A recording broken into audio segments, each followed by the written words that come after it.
Hello, and welcome to the Sangamon Experience Community Trailblazers program. Earlier, I had my mic muted. I am incredibly sorry for that, but we won't have any other mic issues, hopefully, for the remainder of the program. As we get started, I would like to fill those of you who are joining us for the first time. The Sangamon Experience aspires to increase awareness of local history, bringing new voices and greater diversity to its stories as we serve as a training ground for the next generation of public historians. We also sponsor different events to try to bring partnerships together throughout organizations throughout the Central Illinois area. And every year we try to highlight community trailblazers within the Central Illinois community. In the month of February, we highlight African Americans who have made a difference within the Central Illinois region. In addition, next month we will be highlighting women who have made a difference within Central Illinois. And last week we highlighted the Black laws in Illinois, what life was like for free African Americans living in Central Illinois. And we broadened that to the state too, because there are not a lot of stories about free African Americans within the Central Illinois region in the 19th century before the Civil War. There are a select few, and we've highlighted those quite a bit on the programs that we have here. But we wanted to try to come up with multiple experiences because not every experience is the same. And so last program, we highlighted quite a bit on just the overall experience, leading us to today's program, which is African Americans who fought for the U.S. military. And we will be highlighting individuals from the Civil War, World War I, and World War II. And there are so many that have served. We can't highlight each of their stories individually, but we hope to recognize some individuals today and also recognize those who did serve that have stories to tell. And if you have a particular story that you did not hear today that you would have liked to have heard or want to know more about, feel free to make a comment in the comments below. If you're on Facebook, please feel free to make a comment during the program. I'd be more than happy to address that as well. So today's program is called the Fight for Freedom and the Fight for Equality. Now, this is very important to highlight within the scope of African American history here in Illinois. And I want to start us off with a quote from Frederick Douglass. He was an iconic individual here in the United States, and he still means a lot to our communities today. And I believe he summarizes the feeling of that time very well. And it's a good kickoff for this program. Frederick Douglass is quoted here saying, "Once let the black man get upon his person the brass letter, the U.S. Let him get an eagle on his button and a musket on his shoulder and bullets in his pocket. There is no power on earth that can deny that he has earned the right to citizenship." There were many African Americans who fought for the United States. And we will be discussing soldiers from Central Illinois who fought for freedom during the Civil War and fought for equality in World War I during this episode. And I've added an extra bit and found an individual from World War II that I would like to highlight today. Now, as I stated earlier in the previous program that we had, I discussed kind of the early stages of Illinois and what life was like here for many African Americans. And I'm going to highlight that a little bit before we get started today to give you kind of a feel of, as we entered the Civil War, what life was like during that time of enlistment. So in the pre-1800s, in the North, free blacks had nominal rights of citizenship. In some places, they could vote, serve on juries, and work in skilled trades, but not here in Illinois. As the need to justify slavery grew stronger and racism started to solidify, most of the northern states took away some of those rights. When the Northwest states came into being, Blacks suffered more severe treatment. In Ohio, Blacks could not live there without a certificate proving their free status. The same was here in Illinois. We had the harshest restrictions on Blacks entering the state, and Indiana tried barring them altogether. There was mob violence against Blacks from the 1820s up to 1850, especially in Philadelphia, Pennsylvania, where the worst and most frequent mob violences occurred. City officials refused to protect Blacks and blamed African Americans for their uppity behavior. This is what life was like in the northern states, and this included Illinois. Free African Americans in the North and South, while facing racism, white people, no matter how poor, knew there were classes of people under them, namely Blacks and Native Americans. Most white Americans defended slavery as the natural condition of Blacks in this country. Most immigrants in the North did not want to compete with African Americans for jobs because their wages would be lowered. And this created animosity between Blacks and immigrants, especially the Irish, who killed many Blacks in the draft riots in New York City in 1863. Now, there are allies that Blacks had in the North. And the reason why I'm mentioning other states during this time is because free Blacks were trying to find a safe place to grow and raise their families and have safe communities where they felt secure. And trying to find a northern state that allowed them to have freedoms and to allow them to live their lives was proving to be very difficult. When we study this time, it's interesting to look at the different dynamics in each state and see how Illinois shaped itself and also just what the climate was like. Now, there were white allies in the North that helped create Black schools, churches, and orphanages. They also created mutual aid societies that provided financial assistance to free Blacks and those escaping slavery. The Underground Railroad aided many escaped enslaved people from the South to the North who were able to get support from abolitionists and anti-slavery individuals. Now, Lincoln's birthday is coming up this Saturday, and he was one of those individuals who helped try to promote the end of slavery. He was also part of a few organizations that were focused on migrating African Americans to locations that would allow them to thrive. And the Colonization Society was one of them that he was a part of. But he was not an abolitionist. So that's important to keep in mind because while he was fighting against slavery throughout his political campaigns, he was not an abolitionist. But he was getting there. He's one of those individuals that evolved over time, and he was able to showcase how he was able to persevere and also gain a better understanding of the world around him and the life of free Blacks within the nation and what life would look like later on.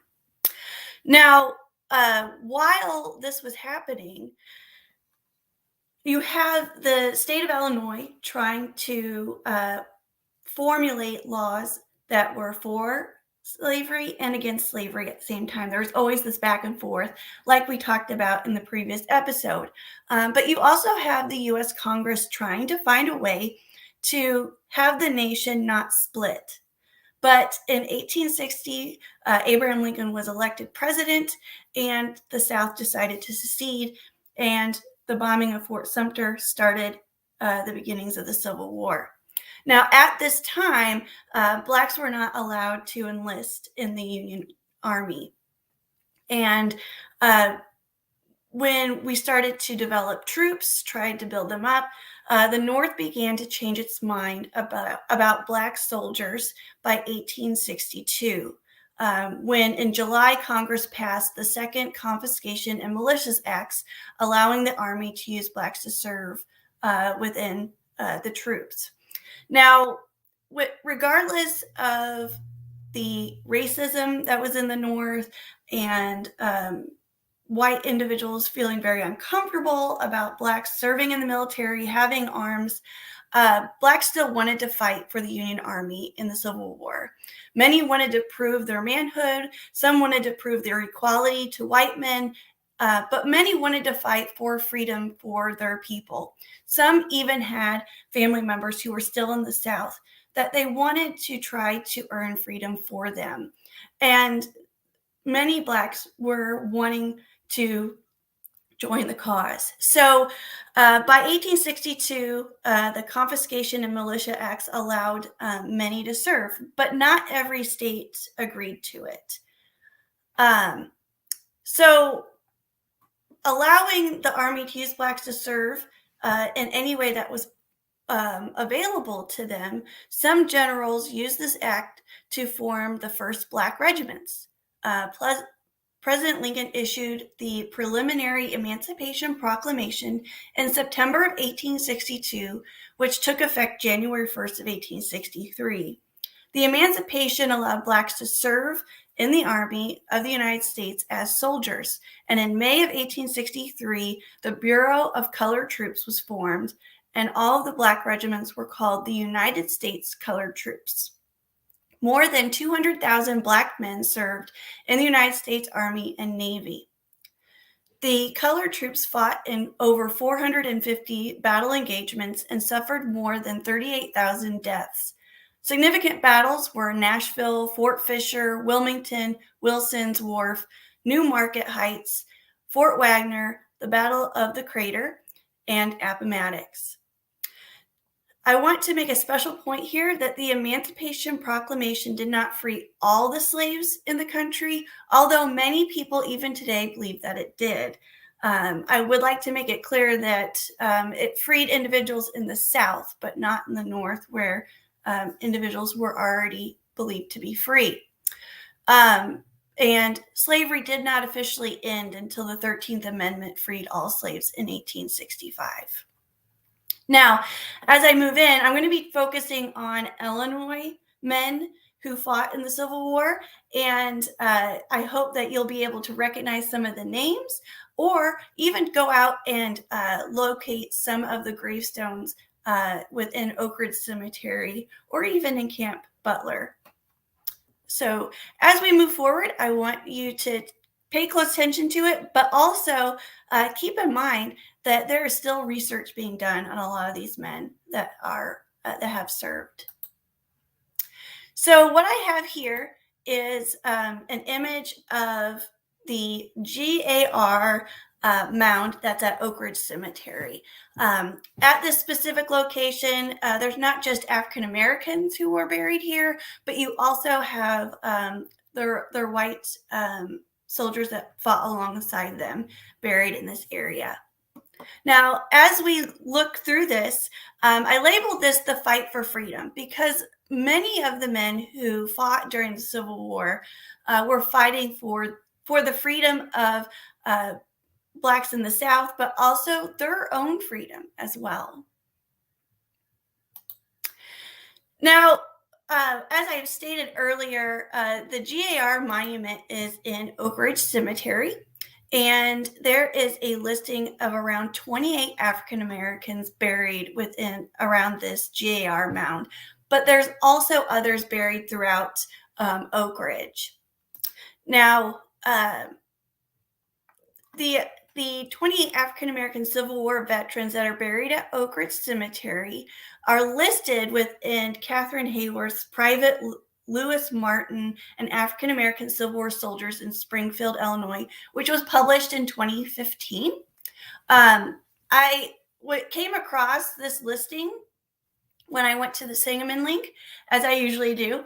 Sangamon link is a great resource for getting started on locating a lot of these individuals.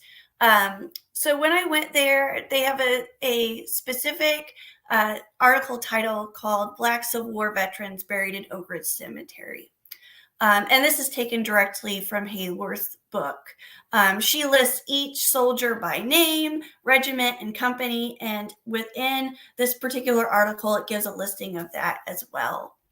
Now, within it, what's very interesting is to see where each individual came from in regards to their unit, because you'll see that many of them came from the same units, but also others enlisted or transferred to different state units throughout the war.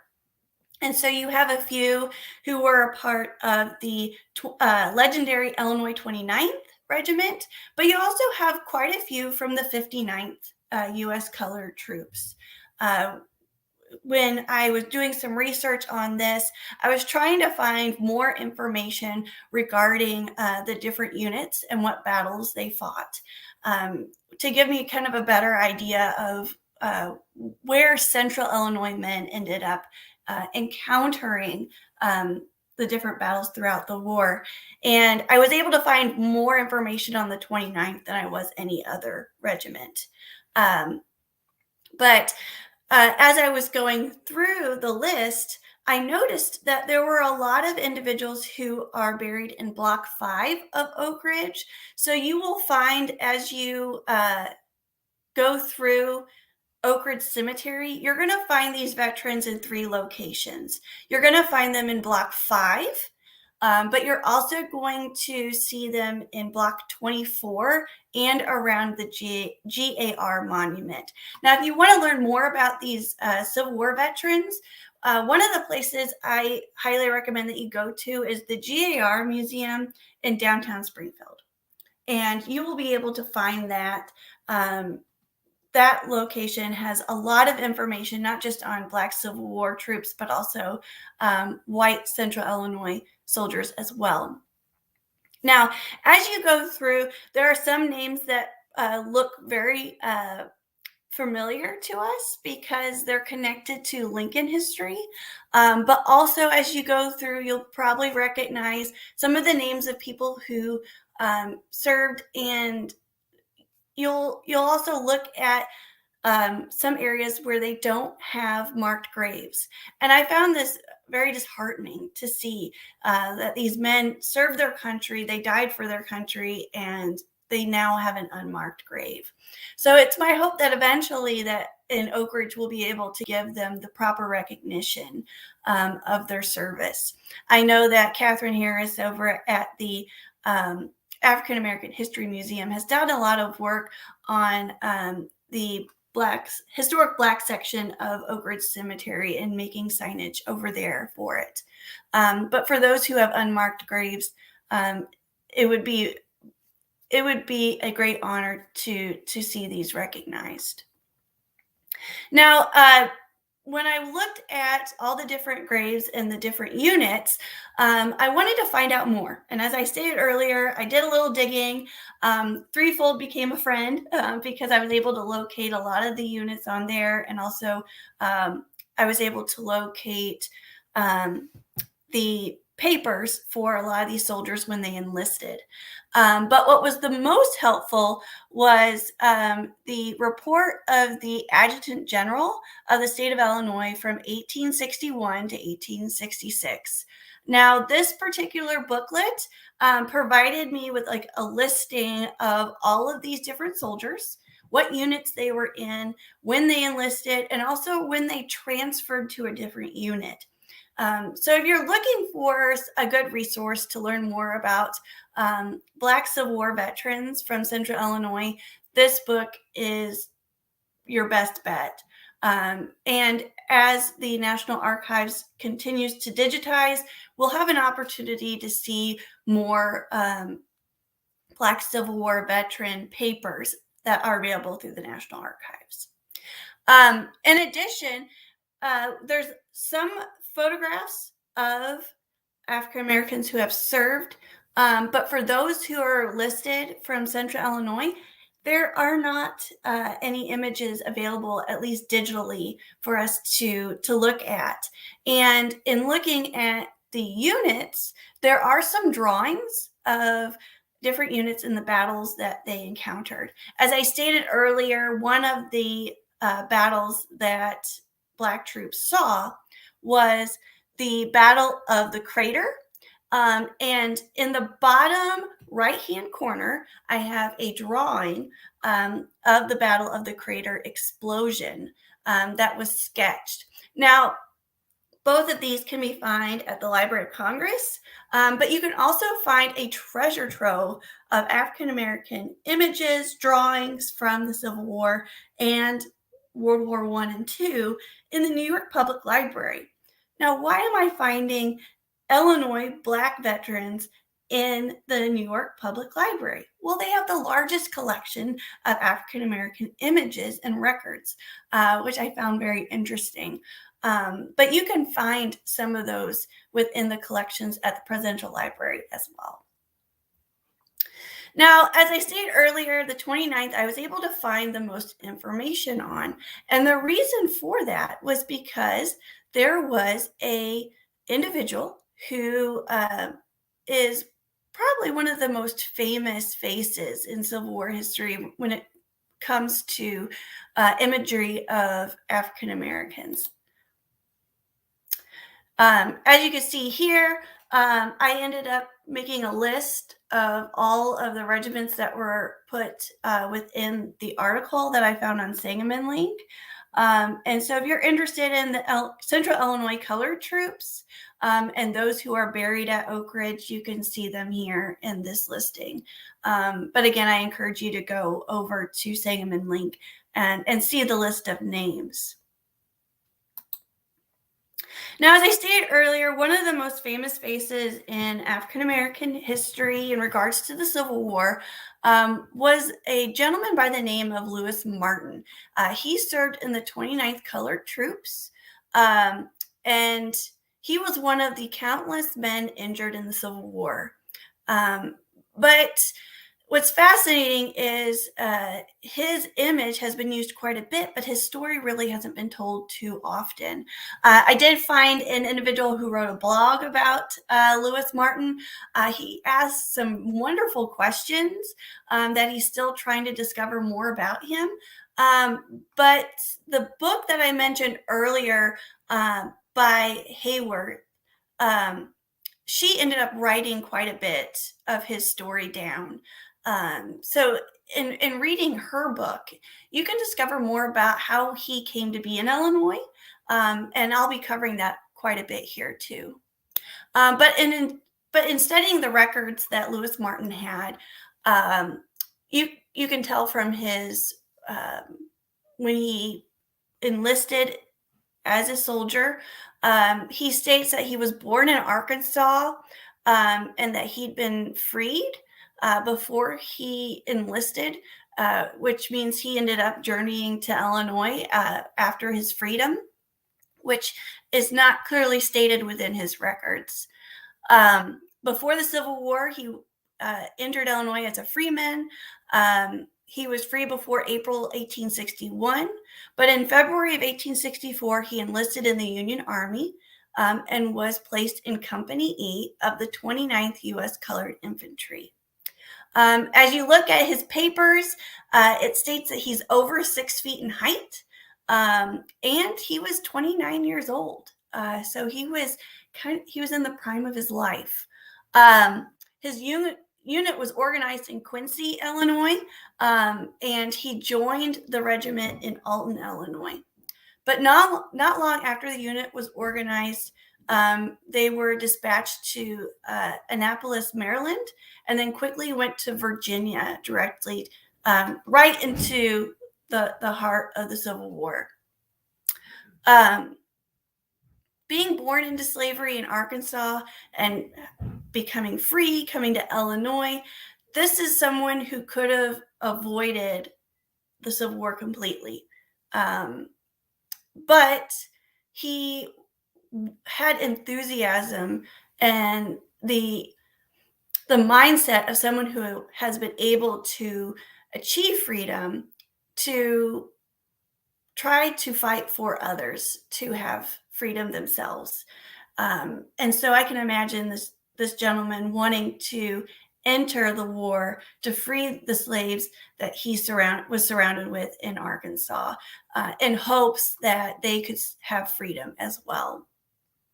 Now, as we look closer at his record, he eventually was wounded. And the last record that I have listed here that's on the far right shows where he was wounded. And he was wounded at the Battle of the Crater.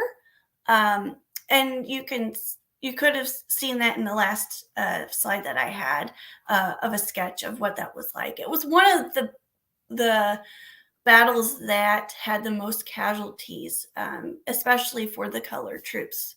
The photo of Martin was taken to document his pension application, but it's also an image that's used quite frequently to show the atrocities of the war and the injuries that many combatants on both sides and both races had. Now, when he was fighting in the Battle of the Crater, the objective was to kind of thrust towards Richmond, Virginia, which was the Confederate capital. They created tunnels to try to get into Richmond, packed them with explosives, and when they went off, they ended up being attacked first, the colored troops who were sent in at the very beginning. And it became a death trap because they were cornered between the explosives that were set by the Union forces, but then also they were hit by the other end by the opposing forces. Now, the fight would go on, and Martin was not captured by the Confederacy. He was able to be treated at some hospitals in Northern Virginia and then later in Washington, D.C. Now, in trying to think of who they would contact, if you look at his papers, you can see who signed his papers with him. And you could tell that he had family in Alton. And also, you could tell that he had friends in Springfield. And later on, he would become a member of the John A. Bross Post, which is the local African American unit of the Grand Army of the Republic. And while he was living in Springfield after the war, we were kind of diving into what his pension looked like. Now, according to the State Journal Register, who ended up writing an article for his obituary, he lived on a pension of $72 a month, and he received around $6,500 in back pension payments, which he used to buy property along West Jefferson Street, including a house at Lincoln and Jefferson, where a caregiver fund was put together. Now, when he passed away, he ended up passing away later on in 1892. Now, when he passed away, they ended up putting an obituary for him in the State Journal, not the Register, the Journal, because at the time it was two newspapers. And you could have read more about his life. But the main cause of his death was not something from his wounds, but he suffered from a stroke. And he, according to the newspaper, he probably died of exposure and the effects of alcoholism. According to the Register, he was an alcoholic. And sadly, a lot of soldiers after the war didn't just suffer physical damages, but they also were dealing with the after effects, what they saw during the war, and it affected their mental health. And so Martin wasn't the only soldier who dealt with the horrors of the war through alcoholism. There were a number of soldiers who did go through that same type of experience. Now, in studying the research that was done on his burial, he was put in one of those unmarked graves in Springfield, sadly. But according to a State Journal Register article, jumping to 2013, there was finally a headstone that was put in place for him. So for someone who served in one of the biggest and brutalest battles of the war, to come out of it injured and was able to receive a pension, it showcases the resilience that Lewis Martin had to not only pay or even escape to freedom, to come into Illinois, to try to live the freeman's life, and then eventually he would go on to receive a pension that would enable him to get a home of his own and try to survive what has happened during the Civil War. And the fact that he fought for individuals who didn't have freedom themselves shows the kindness that he had to go and fight for freedom for others. So he did have a life that was very difficult, very trying, but you can see the resilience that he had by fighting for what he believed in. Now, according to Hayworth, he ended up being recorded down in her particular book, but you can also find some of his records within the Library of Congress, and you'll see his picture everywhere. But if you want to learn more about Lewis Martin, make sure to see where he's buried here in Springfield, which is in Oakridge. But then also, if you get a chance to read her book, you'll get a better outline of what his story specifically was and why it's so important to be remembered today. Now, this isn't a particular person, but I did want to mention the Emancipation Monument. So at the end of the Civil War, there was talks of placing a monument in Springfield, and that particular monument was the Emancipation Monument. And there was an effort which lasted from 1889 to 1893 that was sadly unsuccessful, but the organizers, the reason why it didn't succeed was because they couldn't get enough money. Which reminds me of the Washington Monument in DC. There are so many reorganizations that were put together to raise funds for the Washington Monument, and it wasn't completed for decades. But that one was completed. Why wasn't the Emancipation Monument completed? Well, sadly, they could not generate enough funds. And during the time that they were raising funds, the economy was facing a decline, not just here in Illinois, but throughout the nation. And eventually there would be the crash of 1893, which would additionally end the fundraising for this particular monument. While they were coming up with ideas, they approached an architectural firm in Springfield called the Bullard and Bullard architectural firm. They ended up putting a design together that had a soldier statue stand atop of an obelisk, similar to Lincoln's tomb in Oakridge. And there were 8 smaller statues of individual abolitionists to surround the monument at its base. And you can get a good idea of what that would look like based on this particular image. This was typical for the time. 6 of the 8 were depicted of white men, such as Abraham Lincoln, and a well-known, at the time, white abolitionist, Charles Sumner.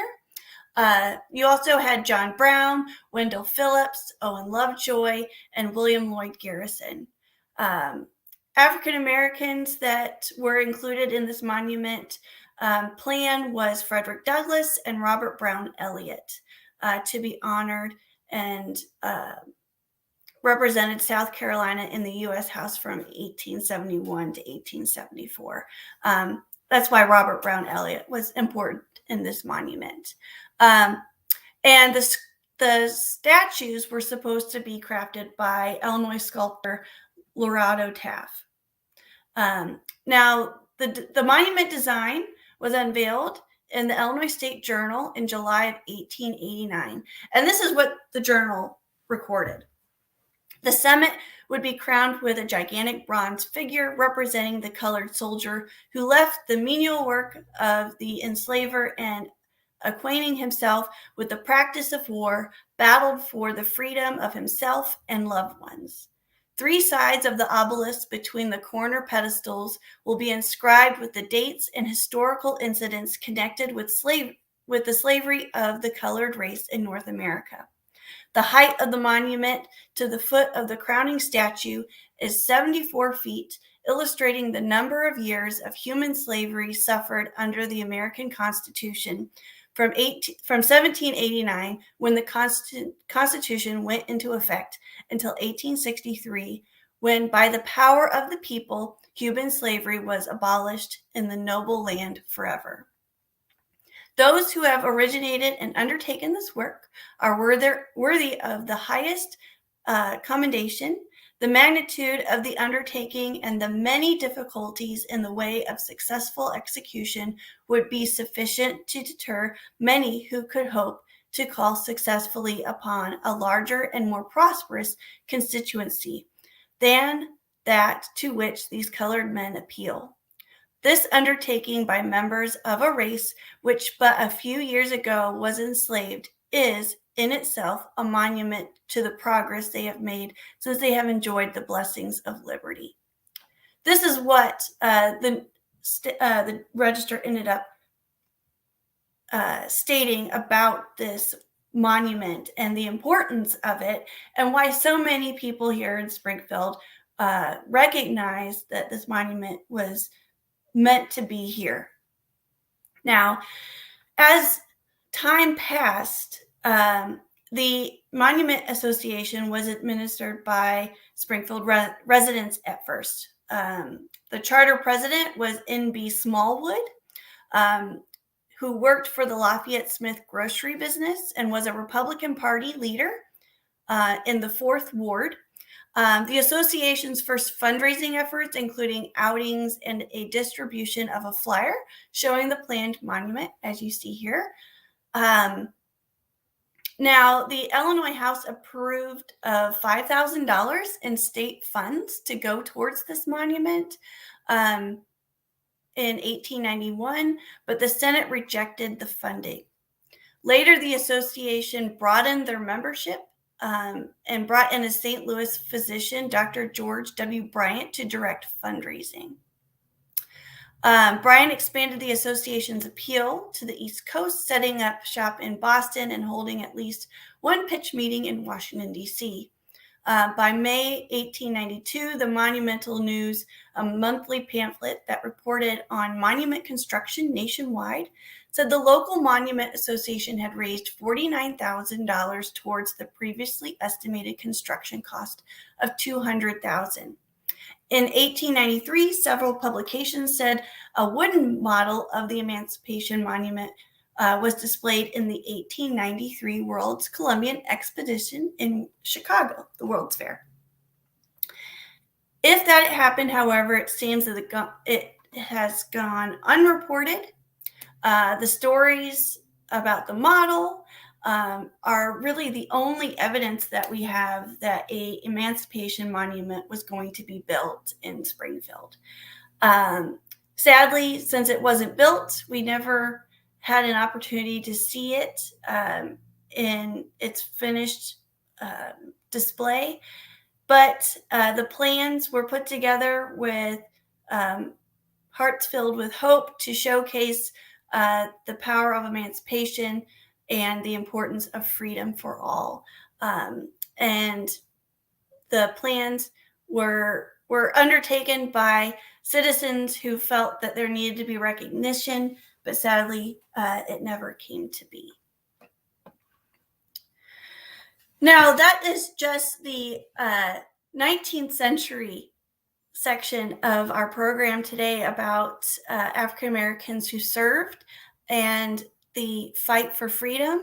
Now we move on to the fight for equality.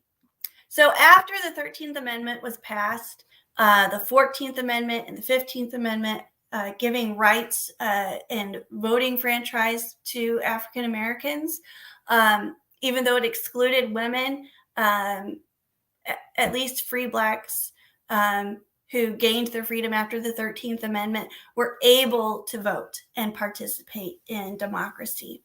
But they still were coming across some hurdles and some roadblocks or some major barriers. Use whatever analogy you want to use. But there were still issues with the democracy that we were having at the moment. You had Jim Crow era coming in to play. You had racism running rampant throughout the country, both north and south. And by 1917, you see riots taking place. Earlier, Illinois had the 1908 Race Riot, which the Illinois State Museum gave a program on that. And it initially started the formation of the NAACP. But in World War I, we see a number of African Americans enlisting, partially with the same views and motivation that they had during the Civil War. They wanted to show that they were a part of the country, that they were fighting for the same principles, which is freedom and equality for all. And this idea that if they were to join the armed forces and go overseas with soldiers who are also from their same country, they would see that they were there to fight with them. But sadly, that proved to be a very difficult task. So when we move into the World War I era, you see remnants of the Civil War colored troops come into World War I. So we have the Illinois 370th Infantry, which originally was the 8th Illinois National Guard Regiment. During the Great War, it became known as the 370th. And it was the only regiment in the entire United States Army that was called into service with almost a complete group of colored officers, from the highest rank of colonel to the lowest rank of corporal. Having been brigaded with French troops and given every opportunity to get into the thickest of the fray and to demonstrate their bravery, ability, and solidarity as fighting men, the brilliant record made by this regiment effectively served to answer the question as to whether colored soldiers would follow colored officers into battle. Now, there are a large record of events that covers the military history of the 370th U.S. Infantry. Now, from July 25th, 1917, the date of responding to the call of the president, to March 11th, 1919, the date of demobilization of the regiment, there were a series of battles that made this unit very unique to the World War I story and history. On August 18th, 1917, Company G of this particular unit proceeded to Camp Logan in Houston, Texas, to prepare camp for the arrival of the remainder of the regiment. The company was presented at Camp Logan during the riot in Houston, Texas, which involved specific colored soldiers from the 24th Infantry. Now, in the latter part of August of 1917, it was commended by the public, the press, and military authorities for its conduct and general bearing. At the end of October 1917, on the close of the Second Liberty Loan Campaign, out of 2,166 officers and enlisted men belonging to the regiment at the time, 1,482 officers and men subscribed over $151,400 to the Second Liberty Loan. Approximately 96% of the company took out $10,000 of war risk insurance. Now, there were some questions in military circles as whether or not this regiment should be sent overseas to meet the opposition with its colored colonel and a full complement of colored officers. Still, Colonel Dennison, who was the leader of this particular unit, handled his men and maintained discipline at Camp Logan and Camp Stewart, which was in Newport, Virginia, proved to the War Department that Colonel Dennison was every inch a man, that he was intelligent, an experienced soldier, and a competent officer.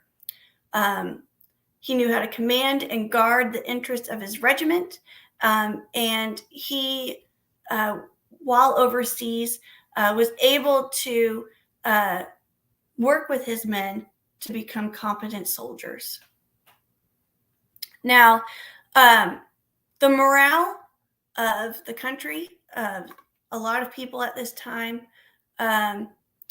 they began to protest having individuals of color serve in high-ranking positions. But during this time, you have key soldiers moving up the ranks. And what ends up happening is you get one of the highly decorated officers of the time, which was a local Illinois individual by the name of Otis B. Duncan. Now, before we move on to Otis B. Duncan, I wanted to showcase a little bit on what Germans ended up calling Black regiments within the war. They were called Black Devils by the Germans, but they were also fondly recognized by the French.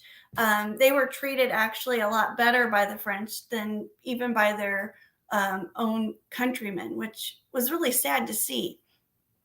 Now, a lot of these soldiers, when they went overseas, they ended up serving not with American military materials. They had French weaponry. They ended up eating French food. They ended up being outfitted with French clothing as well. And during that time, they were given a bit more by their French soldiers. And this ended up proving to be very helpful for these troops and allowed them to fight at their best. Now, Lieutenant Colonel Otis B. Duncan, who was born in 1873, he became the highest ranking Black officer to serve in the American forces over in Europe during World War I. Now, during each February, we like to highlight a lot of African Americans during Black History Month, but he made a huge impact on not just Illinois history and military history, but on the country as a whole. When the war broke out in April of 1917 and the United States entered at that time, President Woodrow Wilson undertook a massive propaganda campaign to expand support for the war and trying to make make the world safe for democracy. Now, when he enlisted, Otis B. Duncan was able to enlist, but also serve in the National Guard on a local capacity as well. So during the riots of 1917 that took place near East St. Louis, his National Guard unit was actually called out to meet the needs of the public at that time. One thing I thought was very interesting in studying Otis B. Duncan was the fact that he is actually related to Billy the Barber, William de Florville, Abraham Lincoln's barber. I had no idea that he was actually related to him. Also, the fact that he served in the 8th Infantry, and the fact that it's a traditional Civil War unit before it became the 370th. I thought that was really interesting as well. And then the fact that he served with the regiment during the U.S.-Mexican expedition against Pacho Villa in 1916.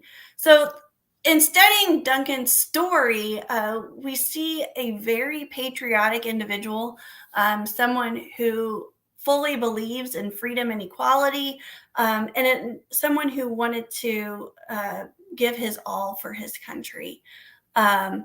So while he was serving, he became a commander within the 3rd Battalion, and he was promoted to lieutenant colonel after being deployed in France of 1918. Now, the image that you see to the far left is of Duncan in the earliest part of the war. In the middle, you see him fighting out on the front with 2 other colonels that he was commanding with. And then you see the last image of him in 1925. Now, he, while serving, wrote quite a bit to his mother back in Springfield, and he ended up coming back, and he received he actually received his Croix de Guerre. I was trying to pronounce it correctly. My French is not very good. And was given the highest honor. Now, while studying Otis B. Duncan, we have to go back a little bit more than just World War I, because he was an Illinois citizen before and after the war. And he is not only connected to major historical figures within the state, but you also have his connection to the 1908 race riots. His house was actually broken into, and he had a number of personal possessions either stolen from him or destroyed during that time. And during the mob violence during that time, he ended up still contributing to the cause of freedom and equality. And as we study his life, you get a sense of him fighting for more. He ends up going on to say in a letter to his mom in 1919, something that I found very touching and admirable. He was quoted saying, "We want the people over there to know," and over there he means here in the United States, "that we have given our full contribution to this war, that we have fought, bled, and died for the grand and noble principles of the war." So he entered service to fight for more freedom and equality for others, not just for himself, not just for his family, but he wants the country to know that there are individuals like himself, there are Black men out there that are fighting to preserve freedom and equality, and that they deserve it. And so it's very touching to see that he was able to write this to his mother and to write out his hope of having individuals throughout the country experience freedom. Now, in the past year, we've had discussions within our community here in Springfield that Douglass Park in Springfield be renamed the Duncan Park. Now, in speaking with a few individuals, I've been able to discover that we don't really have a sign up for Otis B. Duncan in that park to kind of recognize the fact he served. He's lived through trying times within our state and national history, and give the public a better understanding of who he is. So I hope that in listening to part of this conversation that you're able to see an individual who fought for freedom in multiple events, but also someone who is worthy of recognition. So I'm very excited that Springfield has decided to change the name of Douglass Park to Duncan Park. That way his story is told.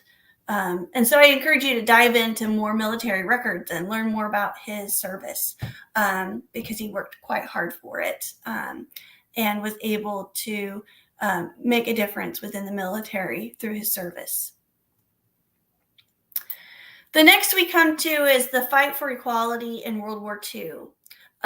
During this time, you still have racial inequality. You still have African Americans fighting for equality, fighting against segregation. You have a segregated Springfield at this time still. So you have the beaches that are segregated. You have the different levels of education. You also have kind of a split within the community as well. So when World War II breaks out, you get a sense of this continued fight for a place within American society, and this urging of trying to break down more barriers. The individual I'm highlighting here for World War II is Layman Hubbard Sr. Now, Layman Hubbard Sr., he served as a B-25 bomber during World War II. He served as a Tuskegee Airman, and he has a very interesting story to tell. As an Air Force pilot and the only Springfield citizen to be a Tuskegee Airman, the famed all-black World War II Airman Squadron, Hubbard flew a B-25 bomber during World War II, returned to active duty during the Korean War, and stayed in the Air Force after that. He also became a command pilot with nearly 7,000 hours of flying time, including combat hours during the Vietnam War. His service honors included a Bronze Star, an Air Medal, and with oak leaf clusters and Vietnamese Honor Medal. Before entering the military, Hubbard was an honor student, an Eagle Scout, a star athlete at Feitchens High School, which sadly no longer stands. And you have him living on the family farm near Riverton after his retirement in 1970. Among other activities, he became involved in efforts to save the Lincoln Colored Home, which is still being fought to be saved currently. And it was one of the first institutions in the U.S. for African American orphans. He actually purchased the home in 2005. And there's a group today that's still raising funds to try to preserve the home itself and restore it. Now, after he passed away, U.S. Senator Dick Durbin of Springfield honored Hubbard in remarks to the Senate, and plans were announced to install a memorial in honor of Hubbard at the Abraham Lincoln Capitol Airport. So what I have pictured here is I have his card that he served out for his World War II draft card. And then I have a picture of him next to his B-25 bomber down at the bottom. And then the individuals at the African American History Museum worked to have this display at the Capitol Airport.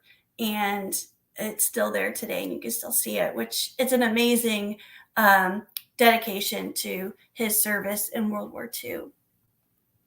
Now, being a Tuskegee Airman, he had some principles that he was given to live by: to aim high, believe in yourself, use your brain, be ready to go, never quit, and expect to win. I wanted to end this program on a high note and take a leaf out of the Tuskegee Airmen's principles. So after hearing this program, and as we continue to talk about community trailblazers within the African American community here in the Central Illinois area, let's try to aim high, believe in ourselves, use our brain, be ready to go, to never quit, and expect to win. As we continue on this series and discovering more about African Americans within our Central Illinois community, I want to thank all the researchers at Sangamon Link. I also want to thank independent researchers who go out of their way to do the digging to uncover rich stories like Duncan's and Hubbard's and the Civil War soldiers that are buried out in Oakridge and throughout the surrounding counties. In addition to that, we need to continue to strive to tell the stories of these veterans who have fought and served in the fight for freedom and for equality. And I hope in listening to some of my comments today, you're inspired to learn more about these individuals, but also do some digging yourself. With all the rich resources that we have out there, there are so many opportunities for us to discover more about individuals in our community that made a difference. So next time you join me on this program, we'll be talking about African Americans in the humanities. I have a jazz musician and composer I'll be talking about, a local artist who used crayons to create wonderful works of art, and then in addition to that, some amazing photographers as well.